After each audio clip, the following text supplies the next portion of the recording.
this side of the truck, on my inspections, I mean, the outside of the windshield, you can see some things on the outside you can't always see from the inside, so check them on the outside. If anybody smokes, Windex off that yellowing film from the inside of your windshield, because I've seen guys get written up for yellowing of the inside of the windshield. So the windshield is your safety thing between you and this other traffic.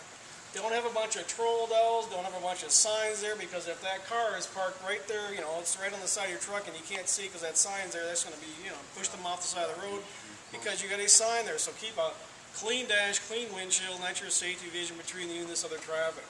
On this side, on the engine, just take a poke and a grab on anything you take a poke and a grab of. Always check for stuff dripping off the engine right there. On your suspension, you got your shackles, springs, hangers, and U-bolts. You got your brake chamber, you got your airline, you got your shock absorber. Make sure that the antifreeze is full up enough. Windshield washer reserve tank, make sure that's full up enough. If that's not, they can write you up for not being full up enough. So always have some extra spare stuff with you, yeah. It's a possibility. You go through these big swarms of bugs out in Texas, right? They mat up your windshield. If you're crossing those state inspection scales, right? They see a windshield that's all matted up, you can't see through it, right? They're going to write you up for being too matted up, right? Because that's your safety vision, right? Vinegar. Right? On your steer tire right here, 4/32 of tread depth. If you've got some uneven wear patterns going on in these steer tires, have them changed out here in Murray. It'll feel like a brand new truck with some decent steer tires on that. 4/32, 110 pounds of pressure. You got your lug nuts, no missing pieces, no shiny metal, no restricts coming off these lug nuts, no cracks in the rims. Make sure the cap is there for the valve stem, right?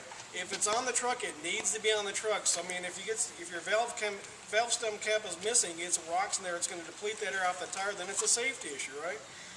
The middle of the hub, make sure there's no oil dripping off of that. Look on the inside and outside of these tires, and you can see your blades on your fan over on this side, and check your turbo on this side. If you got some black soot on the outside of that turbo, that means that the turbo's got a leak on it, right? Okay, let's go up to the front.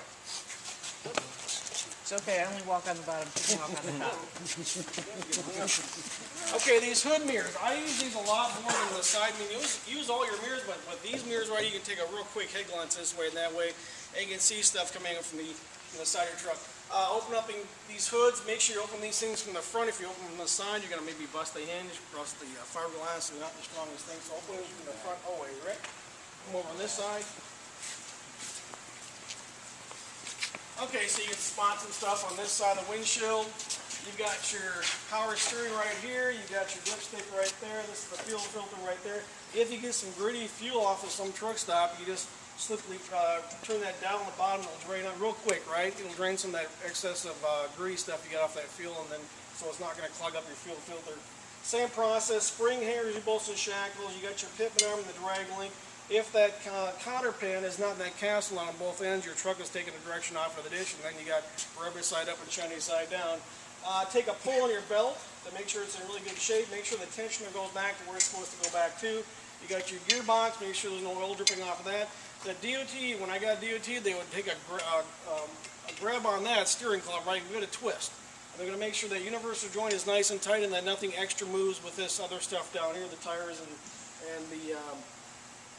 the other stuff that makes that stuff go around. So your shock absorber, brake chamber, airline, make sure the airline on any part of this truck is not rubbing on anything, because we have those, you know, one of the top 5 things we're getting hitting on is airlines chafing up, right? So it's not leaking, but it's got some war marks on the outside, so make sure that stuff's not rubbing on any part of metal, any part of the truck, right?